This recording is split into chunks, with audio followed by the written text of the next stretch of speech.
بسم اللہ الرحمن الرحیم۔ السلام علیکم، کیپٹل ٹاک میں خوش آمدید۔ اس وقت پاکستان کے جو ساحلی علاقے ہیں وہاں پہ سمندری طوفان کی وجہ سے ایک افراتفری کی صورتحال ہے، اور ہزاروں کی تعداد میں لوگ جو ہیں وہ مائیگریشن کر رہے ہیں، ہجرت کر رہے ہیں۔ لیکن دوسری طرف یہاں پہ جو اسلام آباد ہے یہاں پہ تو کچھ اس کے اتنے ہمیں اثرات نظر نہیں آ رہے، اور یہاں پہ تو جو سیاستدان ہیں وہ اسی طرح روٹین میں ہی اپنے مخالفین کے ساتھ لڑائی جھگڑے میں مصروف ہیں، ایک دوسرے کو جھوٹا ثابت کرنے کی کوشش کر رہے ہیں۔ اور یہ سمندری طوفان بھی سیاستدانوں کو اس موسمی آفت کی گھڑی میں اکٹھا کرنے میں کامیاب نہیں ہوا۔ تو اس وقت جو صورتحال ہے اس کا اندازہ اس بات سے لگایا جا سکتا ہے کہ آج وزیر داخلہ رانا ثناءاللہ صاحب نے ایک پریس کانفرنس کی ہے، اس میں انہوں نے ایک JIT کی جو رپورٹ ہے اس کو پبلک کیا۔ کیا کہہ رہے ہیں سنیں ذرا۔ تفتیش کے اس عمل کے دوران عمران خان صاحب نے عمران خان کو جھوٹا، مکار، بے بنیاد الزامات لگانے والا جو ہے وہ ثابت کیا۔ جب ان سے پوچھا گیا کہ آپ نے ایک وفاقی وزیر اعظم پاکستان اور فوج کے سینئر افسر کے خلاف اتنا سنگین الزام آپ نے کیسے لگا دیا کہ آپ کو قتل کر دیا جائے گا یا آپ کو قتل کرنے کی جو ہے وہ سازش کی گئی ہے، تو انہوں نے کہا کہ مجھے کسی نے بتایا تھا۔ جب ان سے پوچھا گیا کہ آپ کو کس نے بتایا تھا تو انہوں نے کہا کہ یہ مجھے یاد نہیں ہے کہ مجھے کس نے بتایا تھا۔ تو یہ جو پریس کانفرنس ہے اس میں ایک جوائنٹ انویسٹیگیشن ٹیم کی جو فائنڈنگز ہیں یا اس کی جو پروسیڈنگز ہیں ان کو پبلک کیا گیا ہے۔ تو یہ آج جو پریس کانفرنس ہے یہ زیادہ اہم ہے یا جو ادھر سمندری طوفان ہے یہ زیادہ اہم ہے؟ تو اس پہ بات کر لیتے ہیں۔ ہمارے ساتھ موجود ہیں جناب محسن شاہ نواز رانجھا صاحب، کسی تعارف کے محتاج نہیں ہیں، مسلم لیگ نون کے رکن قومی اسمبلی ہیں۔ شعیب شاہین صاحب اسلام آباد ہائی کورٹ بار ایسوسیشن کے سابق صدر ہیں اور وکیل بھی ہیں تحریک انصاف کے، اور کوشش کرتے ہیں تھوڑی دیر میں کراچی سے بھی ہمیں کوئی جوائن کر لے گا۔ لیکن رانجھا صاحب یہ بتائیے کہ رانا ثناءاللہ صاحب جو ہیں ان کے بارے میں توقع یہ تھی کہ شاید آج وہ بتائیں گے کہ وزارت داخلہ جو ہے وہ کیا اقدامات کر رہی ہے NDMA کے ساتھ مل کے، تو ایک موسمی آفت ہے، لیکن انہوں نے چیئرمین تحریک انصاف کے بارے میں پریس کانفرنس کی ہے۔ دیکھیے واقعی پہلی تو بات ہے کہ ہم سمجھتے ہیں کہ موسمی آفت جس کا آپ بھی ذکر کر رہے ہیں یہ ایک پبلک ایٹ لارج کا ایشو، اور اس بارے میں بھی ہمیں بات کرنی چاہیے۔ اور یقینی طور پہ رانا صاحب نے شاید آئی ڈونٹ نو، میرے خیال سے یہ جو سوال اس وقت عمران خان صاحب سے متعلقہ ایک بہت بڑے ادارے کے افسر پہ الزام لگانے کا تھا، یہ بھی ایک بہت بڑا سوال تھا کہ آپ نے پاکستان کے ایک ادارے کے یہ بھی ایک طوفان ہے۔ یہ بھی ایک طوفان ہی تھا، سیاسی طوفان تھا کہ جب اس نے FIR تک درج کرانے کی کوشش کی کہ میرے پہ قاتلانہ حملہ انہوں نے کرایا، اور رانا ثناءاللہ پہ بھی کی، تو میرے خیال سے جس پہ گزرے وہی جانے۔ تو شاید رانا صاحب نے وہ بتانا، کلیریفائی کرنا ضروری سمجھا کہ ان کو بھی ایگزونریٹ کر رہے ہیں، کیونکہ آج جو رانا ثناءاللہ پہ الزام تھا کہ یہ بھی قاتلانہ حملے میں شامل ہے، وہی الزام انہوں نے ہمارے فوج کے اعلیٰ ادارے کے افسر کے اوپر بھی لگایا۔ تو شاید رانا صاحب اس کانٹیکسٹ میں بات کر رہے ہیں۔ اور میں یہ سمجھتا ہوں کہ جو خان صاحب کے بارے میں بہت پرانا مشہور ہے کہ مجھے تو اس نے کہا تھا تو میں نے کہہ دیا، یعنی کہ خان صاحب کے اگر آپ سسٹم دیکھیں نا تو یہاں سے بیچ میں نا کان سے اور زبان تک بیچ میں کوئی ان کا ایسا میکنزم نہیں ہے جو انفارمیشن کو ذرا ویریفائی کرتا ہو۔ تو یہ انہوں نے دوبارہ سے ثابت کیا ہے کہ ان کو اب تو بلکہ یہ چیز ہو گئی ہے کہ وہ اس کا نام بھی نہیں بتانا چاہ رہے۔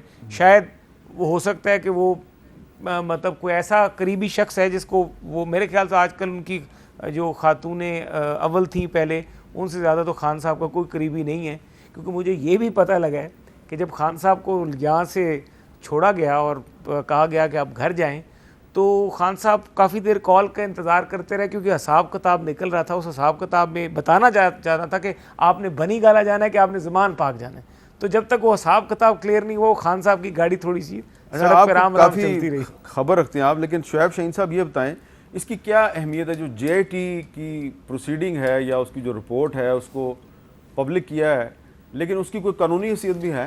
دیکھیں پہلی بات تو یہ ہے کہ ایک انویسٹیگیشن انڈر پروسیس ہے، it has not been finalised, اور JIT کی اگر کوئی رپورٹ ہوگی تو وہ عدالت میں جمع ہوگی یا اس کی بنیاد پر چلان بنے گا۔ کل وہ خان صاحب پیش ہو رہے ہیں، آج رانا ثناءاللہ صاحب انٹیریئر منسٹر اس JIT کی رپورٹ کو یا ان کے نتیجے میں ہو جانے والی اگر کوئی فائنڈنگز ہیں سو کارڈ اس کو وہ پبلش کر رہے ہیں۔